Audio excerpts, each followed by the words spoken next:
বেশ কয়েকদিন ধরে পত্রিকার পাতা বা টিভির পর্দায় খবরের শিরোনামে সেফ এক্সিট। শেখ হাসিনার কাছে ফোন করে ক্ষমা চেয়েছেন ৫ উপদেষ্টা। সামাজিক যোগাযোগ মাধ্যমে এই খবর ছড়িয়ে পড়ার পর থেকেই একের পর এক বিস্ফোরক মন্তব্য পাওয়া গেছে এনসিপি নেতাদের পক্ষ থেকে।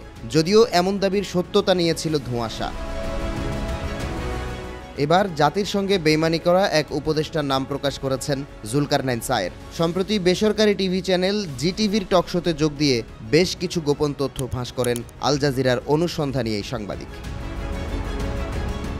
সায়ের জানান, এনসিপি নেতা নাহিদ ইসলাম ভুল কিছু বলেননি। কিছু উপদেষ্টা নিজেদের আখের গুছিয়ে নিয়েছেন এবং গণ আন্দোলনের সঙ্গে বিশ্বাসঘাতকতা করেছেন, এ কথা পুরোপুরি সঠিক। তার দাবি, এক উপদেষ্টার স্বামী আবু বকর সিদ্দিক ও ছেলে প্রায় ৫০০ কোটি টাকার ফ্যাক্টরি হামিদ সোয়েটার নিজেদের নামে স্থানান্তর করেন।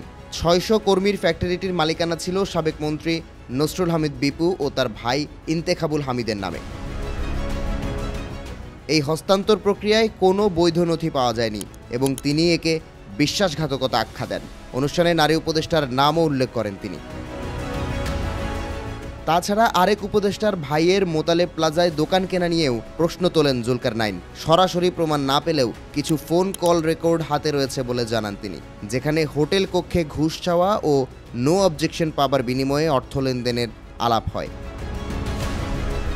প্রধান উপদেষ্টার এক বিশেষ সহকারী ও এনবিআরের সাবেক কর্মকর্তার বিরুদ্ধেও অবৈধ সম্পদ অর্জন ও সম্পদ গোপনের প্রমাণ তুলে ধরেন সায়ের। যখন প্রতিদিনই মিলছে সর্ষের ভেতর ভূত, তখন জনগণের মনে বাসা বাঁধছে নির্বাচন বানচালের শঙ্কা। সায়েরের দাবি, প্রায় ১২ কোটি ভোটারের প্রস্তুতি নিতে সময় প্রয়োজন। তাই আগামী ২ সপ্তাহের মধ্যে তফসিল ঘোষণা না হলে নির্বাচন সময় মতো হবার সম্ভাবনা নেই।